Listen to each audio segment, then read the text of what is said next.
Olá, eu sou a Leca Rocha, atriz, e interpreto o seu caso virtual de relacionamento bizarro aqui.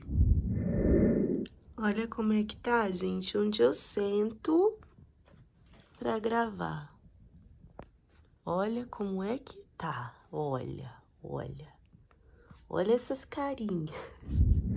E hoje vai o nome da nossa seguidora, Ivani. Lembrando que a história não é dela, meu povo. Os nomes são sempre fictícios. Ivani, idade, 25 anos, esteticista. A minha sorte é que a minha família é de descendência chinesa. Eles vieram muito cedo aqui pro Brasil, mas vó, tataravó, tudo lá da China. Senão, eu acho que eu não estaria viva para contar essa história para vocês.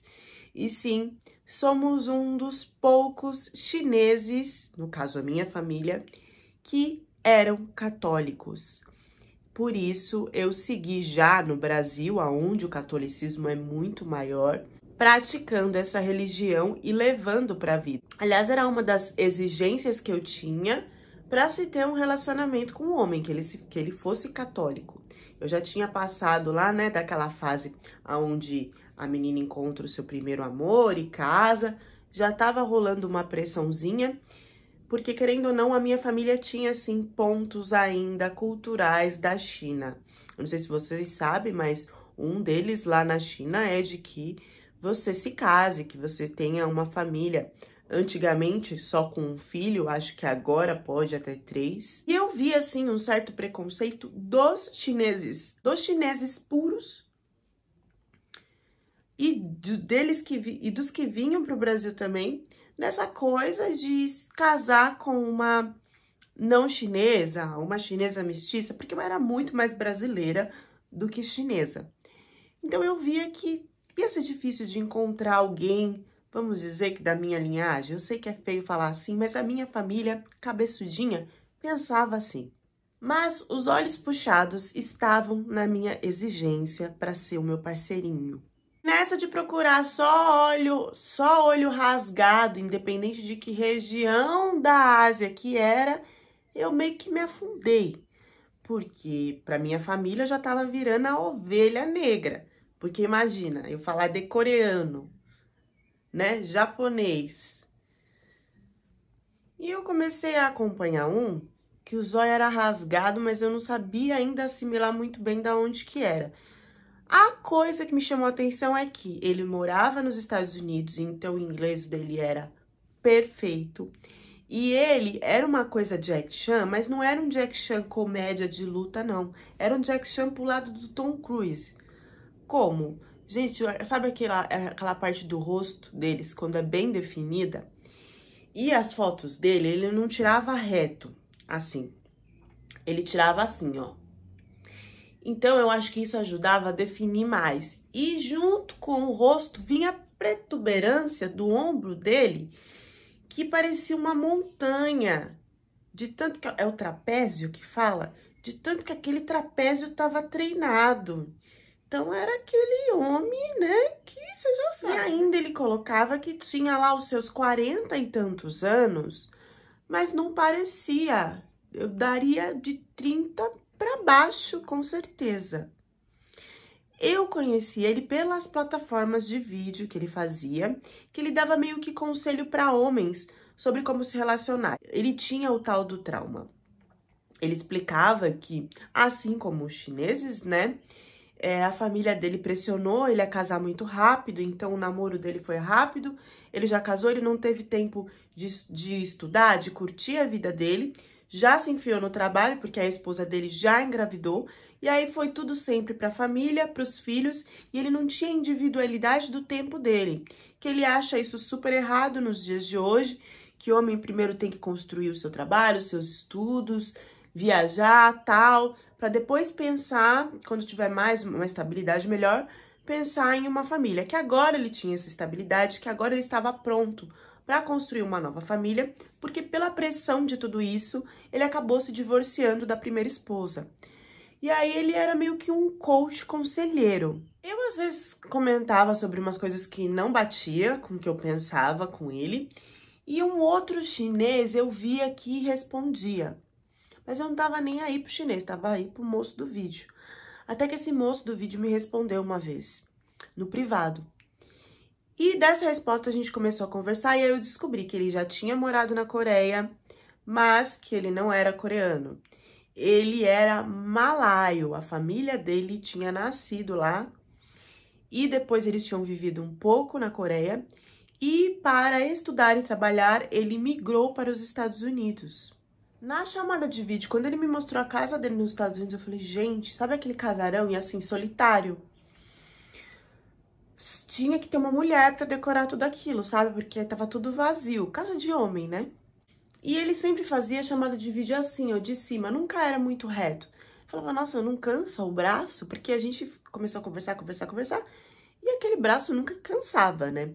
E aí se estabeleceu uma rotina, ele me dava bom dia, ia pro trabalho, e à noite, antes de dormir, ele sempre fazia uma chamada de vídeo pra gente conversar. O mais apelativo que ele me falou era quando a gente já tinha conversado há muito tempo, né? Com um mês já é muita coisa, né? E aí ele virou e falou que ele era feroz e ativo como um adolescente. Se eu ia aguentar isso. Ele falou desse jeito assim, meio machão. Me vê, sabe quando vem aquele estranhamento, aquela red flag, mas a gente deixa passar? Foi isso que aconteceu. E o pior, ele comprou passagens pra vir me visitar no Brasil sem me avisar. Ele simplesmente no dia virou e falou, olha, daqui a não sei quantas semanas eu tô indo aí te conhecer. A gente não tinha fechado nada, a gente só tava conversando.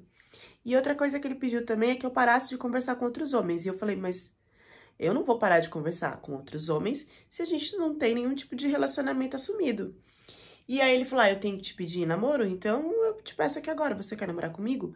E eu, não, mas assim, online eu nunca te vi, como que eu vou aceitar? Ele, não, mas então você não vai mais conversar com nenhum outro homem. E ficou nessa coisa toda e falou que vinha, porque então eu me pedi namoro ao vivo, porque eu não podia ter mais contato com outro homem, mesmo pra gente se conhecer. Eu fiquei imaginando, né, um cara lá dos Estados Unidos comprou passagem só pra vir me ver. E eu não acreditava porque ele era muito bonito mesmo. Sabe quando os traços asiáticos, tipo, acertam? Que é aquela boca mais cheinha, vermelhinha. Ai, sabe? Aquela coisa que é desenhada.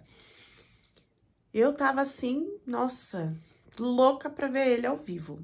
Sem mais delongas, vamos ao encontro no aeroporto. Eu gastei o maior dinheiro pra ir toda produzida no Uber até o aeroporto. Gente, quando eu lembro... Ai, meu Deus, só comigo que acontece essas coisas. Eu tava esperando um puxadinho, um do zóio puxado, no estilo lutador, que andasse assim, que disse que era um garotão na cama. Esse homem me chega. Ele não era o cara, quer dizer, ele era o cara do vídeo, mas era outro rosto. Ele era super mais velho do que apareceu no vídeo. Ele tinha umas bochechas de bulldog caído que não aparecia no vídeo. Ele tinha um papo que não tinha no vídeo. E ele veio para me dar um selinho, eu virei e pegou no meu rosto. Porque o nojo veio na hora. Era um velho, um bulldog velho. E aí, gente, eu tinha que encontrar ele para ir pro apartamento que eu tinha ajudado, assim, mostrado, né, qual que ele poderia alugar e tal. Eu não sabia onde eu enfiava a minha cara, minha expectativa foi lá no chão.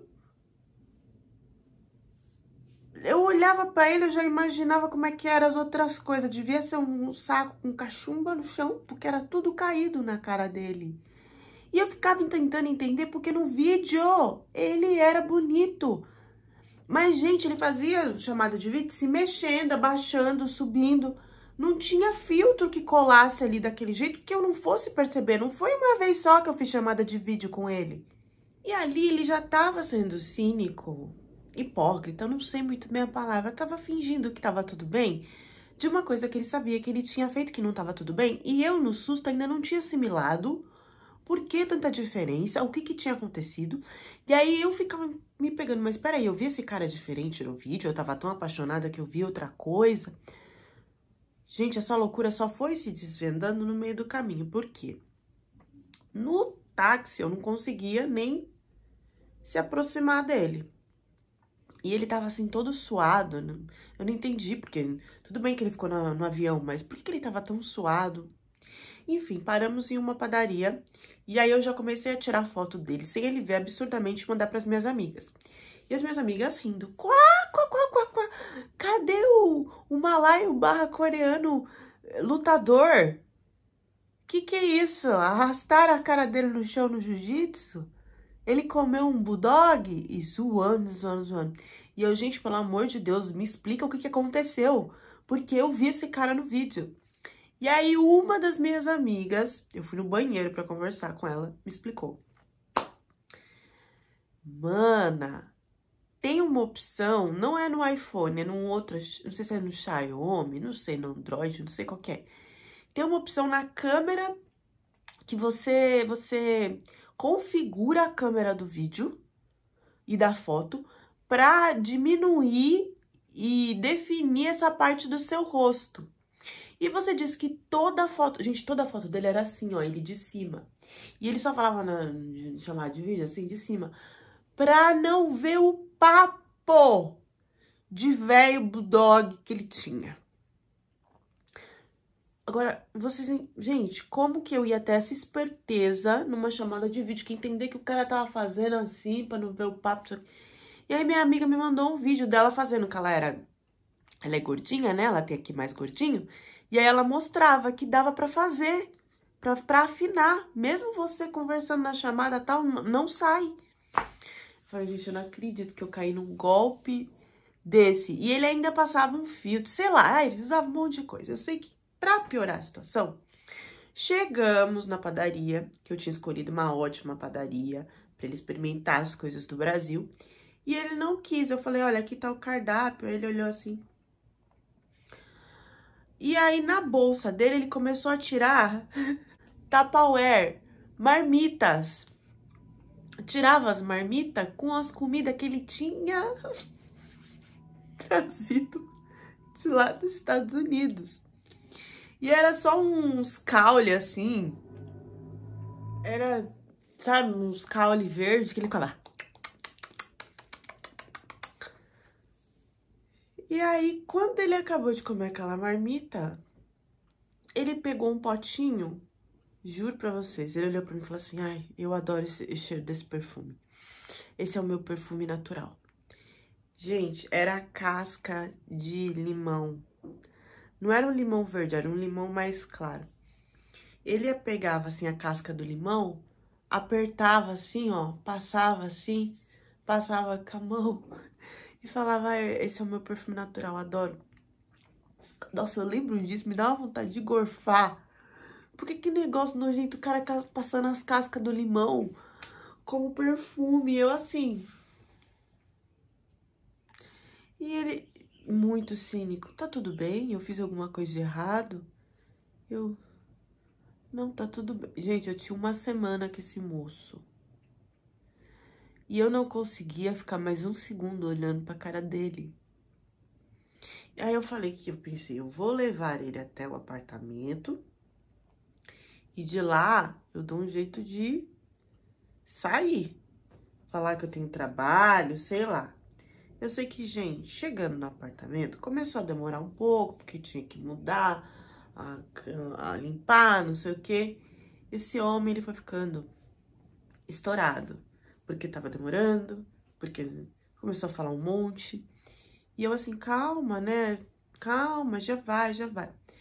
Eu tinha dado um link pra ele, onde ele poderia escolher vários tipos de quartos. E aí tinha desde os mais pobretões com os mais luxuosos. Esse homem não sabia que a cada link que ele clicava dentro do link que eu dei, era um tipo diferente de apartamento. E ele foi lá e clicou no apartamento que era mais pobretão, por causa do preço, porque era barato. Mas ele não olhou as fotos, ele achou que todos eram as fotos do primeiro link com aquele valor baratérrimo que sei lá onde, né? Você paga. Chegou lá, eu olhei o apartamento e falei, gente, eu não fico aqui, mas nem ferrando, porque era, nossa, tinha os melhores, enfim. Aí ele, nossa, mas não foi esse que eu escolhi, e mandou, abriu a foto pro cara. O cara falou, não, peraí, essa é a foto do link principal. Aí você clicou nesse link aqui pra pagar, porque era mais barato, lá tem a foto do quarto. Aí ele olhou, aí eu olhei, eu já não tava conseguindo olhar pra ele, quanto mais pra aquele lugar nojento.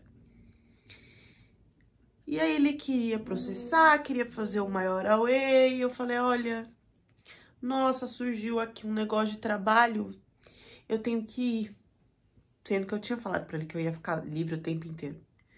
Eu saí daquele lugar correndo, porque ele veio pra me dar tchau, eu não conseguia dar tchau. E aí eu tava com medo de o cara me deixar sozinho com ele e de repente ele me fechar dentro do quarto. Porque eu não sabia porque ele tinha mentido tanto sobre a cara dele. Então eu já tava com medo de ser alguma coisa pior. Então, tipo, ele andava pra cá, eu andava pra cá, pra porta, ele vinha pra frente. Sabe essa coisa assim, de eu não conseguir sair? Não, eu vou, não vai. Aí eu consegui sair, gente. Eu tremia, minha perna tremia. Eu sei que eu saí dali e esse homem começou. O que aconteceu? Me fala o que tá rolando, não sei o que, não sei o que. Quando eu saí de perto dele, que eu sabia que aí ele não ia estourar, não ia ficar bravo, não podia fazer nada comigo, eu tasquei o bico. Eu falei, querido, você não é o cara do vídeo. Como assim você faz chamada de vídeo, você manda foto com um rosto que não... o formato não é o seu, você tem papo, você tem... Nossa, acabei com o cara. Esqueci de falar uma coisa pra vocês. Lembra do ombro definido? Gente, não existia o ombro definido. Ele era, além de encurvado, ele tinha peito de pombo. Vocês já viram aquele peito pra dentro de pombo? Que é invertido, as tetas pra dentro? E eu vi isso pela roupa. Eu não conseguia imaginar aquele cara sem roupa. Eu tava assim que eu queria correr, porque... Nossa, quando ele olhava ainda, quando eu lembrava do som dele falando, eu sou um garotão na cama, menina do céu. Eu taquei tudo na cara desse cara e ele, não, você tá louca? Eu sou igual que não sei o quê. Eu mandei as fotos, falei, você é esse cara aqui? E, gente, vocês acreditam que dentro do apartamento ele começou a fazer foto assim, ó. Com a cara esticada pra frente, com o filtro. Tá vendo? Sou eu, é a mesma foto, sou eu. Ele fez umas 20 fotos. Eu falando que ele tava usando, que a câmera dele tava configurada pra isso. E ele querendo dizer que não. Gente, a partir daí eu falei, olha, não vou conseguir te ver. Te dou todos os endereços das coisas que você quer visitar e tal. Mas eu não vou mais te ver. E aí o trauma veio, né? Fora as tentativas ao vivo com os amigos do meu pai, essa daí foi a pior da face da terra. Depois disso eu não queria conhecer mais ninguém. E aí até dei bola pro chinês que tava, tadinho, ó, tentando conversar há muito tempo comigo no comentário desse cara. Ah, não, eu tava tão carente que eu comecei a conversar com esse chinês aí. E as coisas foram batendo com esse chinês que eu nem acreditava. Porque assim, ele era católico. Tinha coisa de ler a Bíblia e tal. Queria alguém pra casar. Disse como tava difícil lá na China. No caso dele, ele tinha até brigado com os pais. Porque existe um tal de mercado do casamento lá na China, né? Que os pais, eles levam um currículo do filho, foto, tudo que o filho faz, como se fosse numa praça para apresentar para as meninas, para tentar marcar encontro. Só que a maioria das vezes os pais fazem isso sem autorização do filho. O filho nem tá sabendo o que tá sendo lá jogado para escolher, para que alguém escolha para marcar encontro, e os pais estão fazendo isso desesperado porque o filho tem que casar, que a idade dele já tava passando do casamento. Ele brigando, porque ele foi nos encontros, ele não queria ir, aí depois ele foi, e as meninas não tinham nada a ver com ele, e que os pais não deviam pressionar ele dessa forma, porque tinha que ser alguém com a mesma condição financeira que ele, as meninas tinham muito mais dinheiro, e aí elas debochavam dele, e ele acabava sendo humilhado, porque não conseguia pagar o jantar que elas queriam, aquela coisa toda. Ele quis, assim, já conversar com a minha família, para já me conhecer ao vivo, e já fechar o casamento. E eu, com esse trauma da chamada de vídeo, minha filha, falei, não, você vem primeiro antes de eu pensar em sentir alguma coisa por você, porque eu não tô doida. E aí ele organizou para vir me ver. E foi, graças a Deus. E nesse caso ele era como o moço da foto, né? Ele não mudava nada, não. Menos mal. E aí ele já veio assim, independente se eu fosse gostar dele ou não, ele já veio com tudo organizado. Era papelada, ele já tinha contato também, tinha contato com muitos brasileiros aqui também. A conversa, o jantar com a minha família foi super agradável. Eu gostei dele, senti uma coisa a mais por ele, sim, ao vivo, e achei que aquilo poderia dar uma coisa boa. Para mim, que estava acostumada com a cultura, apesar de ser brasileira, o que valia, assim, era muito mais que o sentimento, que fosse acordado, né? E ele estava, assim, preparado para me ajudar financeiramente na questão de ir para a China, de eu ter um lugar lá, de treinar o idioma, porque apesar de tudo eu não era super fluente, e de ter as particularidades de se eu fosse trabalhar ou não ia trabalhar, e responsabilidades que ele assumiu perante a minha família. Então, o caso, vocês precisam falar, o casamento foi muito rápido e foi um acordo? Sim. E eu estava de acordo com isso. Porque mais do que sentimento ou não, eu sabia que aquele homem ia me dar uma proteção. Que aquele homem ia me dar uma segurança como mulher para a vida, né? Porque muitos homens amam hoje, amanhã não ama mais. E aí a sua vida que você deixou vai para onde? Pro ralo. Ele não me beijou, não me tocou nada, ele era muito católico. A minha família adorou essa parte, porque sim, eles eram também praticantes. E a única coisa que ele exigiu, que eu achei estranho, mas que eu fiz porque eu tava prezando a minha segurança, ele também tinha que prezar a segurança dele, foi uma bateria de exames médicos, né? Então, exames para ver se tinha alguma IST, se tinha algum problema de saúde que eu não poderia dar filhos. Então, eu passei por vários exames. Eu teve uns que eu nem olhei muito o que era, porque se tirava ia cada um para uma vertente de uma coisa. E no fim, tudo foi aprovado para que eu fosse para a China com ele. Já no avião, a coisa começou a ficar estranha, porque aquele homem religioso que não falava de sexo praticamente grudou na minha perna, já exigindo que eu fizesse coisas no avião que eu não faria, porque tinha um monte de gente vendo. E quando eu falei, querido, né, calma, olha, questão da religião e tal, que é, né, faz muito tempo que você não faz, deve estar super animado, mas vamos, né, respeitar a palavra. Ele começou a rir, e ele ria descaradamente. E até pessoas olharam para trás de tão alto que ele ria. E eu não tava entendendo. Fui falar da palavra e tal, e ele falou, você tá louca. Nem esse livro eu leio mais. Eu não assimilei, eu só fui assimilar mesmo quando a gente chegou lá na China. Vou pular pra parte da casa, mas depois vou voltar pra explicar... Não, vou explicar a chegada da casa. Gente, é o seguinte, na China não se tem favela assim no morro, porque lá, a parte das montanhas e tal, não tem como se ter comunidades. Então, o que acontece é que as pessoas que não têm uma condição financeira legal, elas vão para tipo umas kitnets que ficam em cima de comércios, em regiões mais pobres. Então, são pequenininhas, e aí, como é em cima de comércio, que tem muito barulho e tal, se aluga mais barato. Lá tem gente de tudo quanto é jeito, imigrante, né? Árabe, indiano e tal. As ruas sempre são estreitas, escuras. Tem uma galera que tráfica droga nessa parte, mas assim, eles não mexem com ninguém. Isso tudo eu descobri porque indo, né, pra casa, eu fui vendo tudo isso e percebendo que ele não era um homem de tantos bens como ele dizia, porque ele me levou para esse apartamentozinho em cima dessas lojas, que a nossa casa seria ali. E nesse momento foi que eu descobri que ele não era católico coisa nenhuma, porque ele começou a rir, sabe? Eu cheguei agradecendo, né, querendo rezar, pegando o terço, e ele rindo da minha cara, que ele era ateu, que aquilo lá não existia. Totalmente, assim, caçoando mesmo de mim, bem diferente do homem que tinha toda uma seriedade para falar com a minha família e que sabia falar dos capítulos, de Jesus, de tudo. Junto com essa caçoada toda, ele já veio jogar na minha cara que eu não sabia, mas que ele tinha pago um valor muito alto para minha família, para que eles me liberassem, e que a minha família tinha falado que eu era pura, e que essa minha pureza que ia devolver todo o investimento que ele tinha feito, desde passagem, desde coisas que ele prometeu como me tratar, e o valor que ele deu para minha família para que pudesse casar comigo.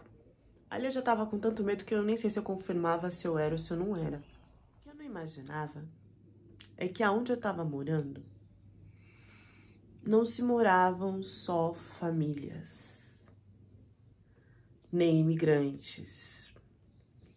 Um andar era andar de pessoas normais, mas o andar de cima era um andar onde se moravam garotas de programa.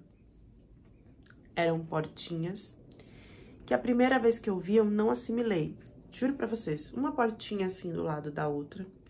Isso, gente, assim, subia a escada no andar de cima. Então, assim, tinha andar de loja, tinha andar de gente morando e tinha andar de prostituta. Eram portinhas que elas tinham, tipo, pisca-pisca, a foto da garota, e aí tinha lá altura, peso, tal, e tinha algumas indicações, tipo, ela já foi modelo na Tailândia. E lá tinha bonitinho também os exames, que aí eu entendi porque que ele pediu pra fazer os exames. Os exames dos testes, né, comprovando de que ela não tinha nada e de que também era exigido um exame rápido também da parte do cliente que ele fizesse para comprovar que não tinha nada. Tudo eu vi porque ele me levou até o andar de cima e me mostrou a salinha que eu iria ficar como a estrangeira pura.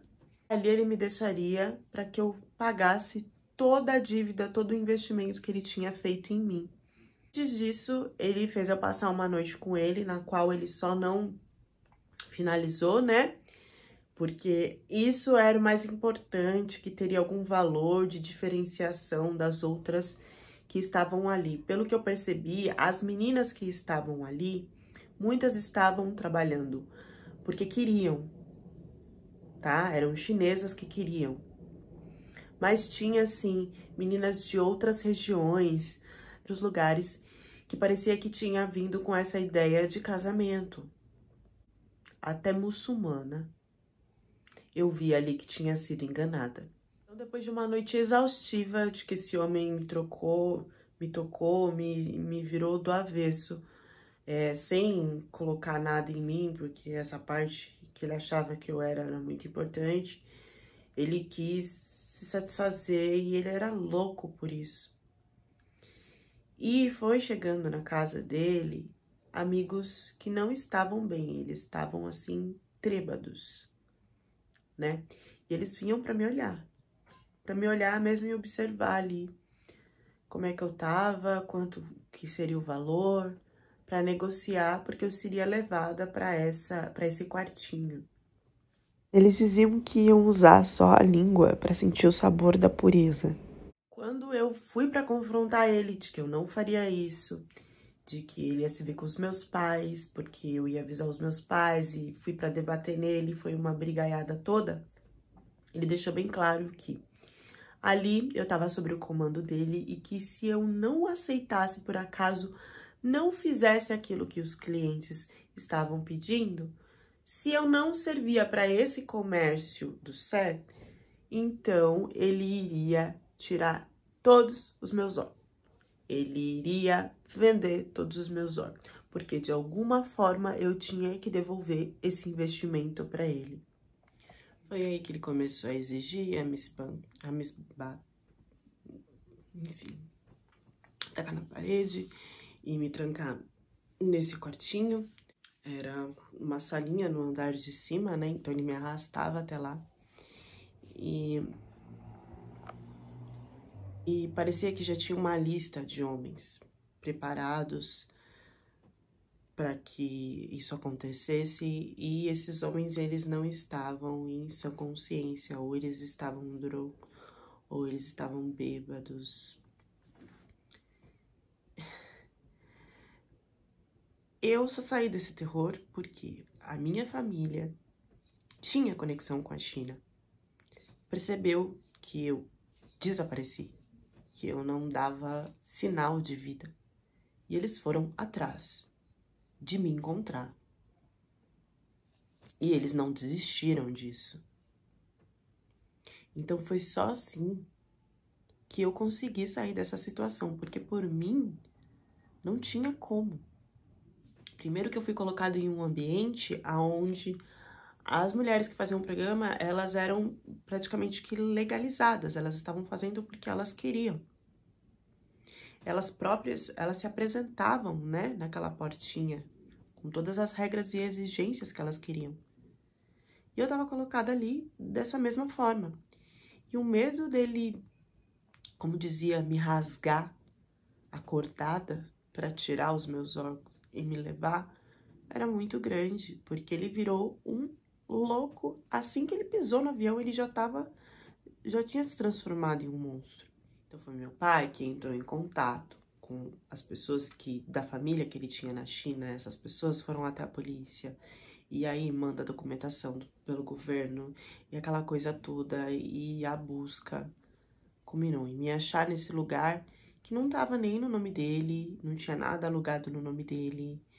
Foi só por uma questão de outras mulheres estarem passando pela mesma situação, e aí eles pensarem nessa possibilidade, coisa que a China nega, tá? Em notícias, vocês podem buscar, a China sempre nega que isso aconteça ou aconteceu, mas confirma um número grande de estrangeiras que estão casando dessa forma meio que arranjada. Não tanto no Brasil, mas em outros países ainda mais pobres. Esse homem ainda quis questionar a parte financeira, como se eu tivesse sido uma mercadoria que ele tinha comprado mesmo e que ele queria de volta, que então os meus pais devolvessem essa quantia e em dobro, porque ele já não teria o lucro que ele achou que teria comigo.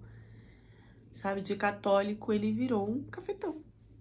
E que eu estava a favor de fazer isso, e é mentir, porque essa pureza minha, ela nunca ia embora. Ele sempre me apresentava como uma estrangeira pura que iria ser quebrada, né? E que se iria ser quebrado, porque isso dava muito mais dinheiro para ele. Mais pra frente foi até descoberto que alguns se conectavam com homens que se diziam líderes religiosos para que se tivesse uma segurança de que esse casamento realmente era religioso e ia acontecer, mas sempre foi tudo uma farsa.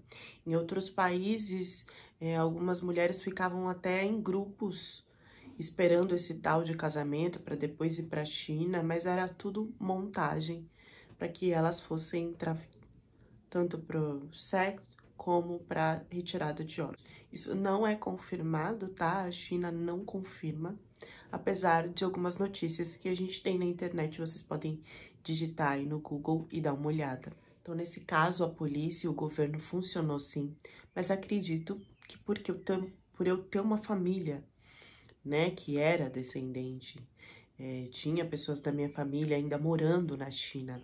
Os meus pais, eles pegaram tudo que eles tinham e foram até a China para confrontar e para me achar.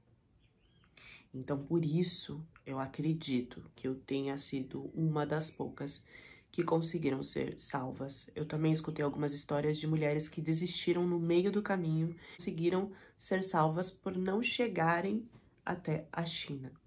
Hoje eu sou casada com um outro chinês que me respeita, que tá tudo certo dentro da nossa cultura. E o meu marido atual eu não conheci online. Nessa história, pelo que eu pesquisei, gente, aconteceu isso tanto na religião católica como com muçulmanos, enfim, sempre com uma religião no meio. E aí é esse ponto que eu queria colocar aqui, que às vezes a gente vê um homem, por ele ser religioso, a gente já coloca que ele é sério, que ele é protetor e que ali as regras vão seguir e que vai dar tudo certo. A gente tem que tomar muito cuidado com isso. né? Tanto no nosso país como em outros países. Não é certo só casar pelo amor, a gente tem que discutir as outras coisas, né? De como vai ser tratada, se vai trabalhar, se não vai trabalhar, temos. Mas a gente tem que ter um meio termo para tudo. Então, quando tudo vira muito um acordo, que é praticamente um casamento arranjado, o risco de 60, quando é muito exagerado, o risco de dar ruim tá aí. Como o risco de só casar pelo sentimento também dá ruim. A gente tem que saber medir. A gente precisa de tempo para isso. Não pode ser tudo numa correria e num desespero sem fim. Eu não lembro se eu contei, porque são muitas informações na história, gente. Aí eu vou soltando tudo que fica mais pregado em mim.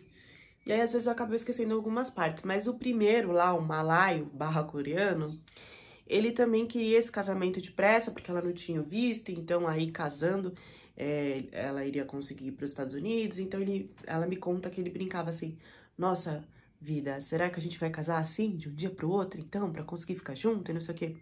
Então, sempre esse desespero, né? Quando a gente vê esse desespero e essa pressa, é melhor a gente nem tentar.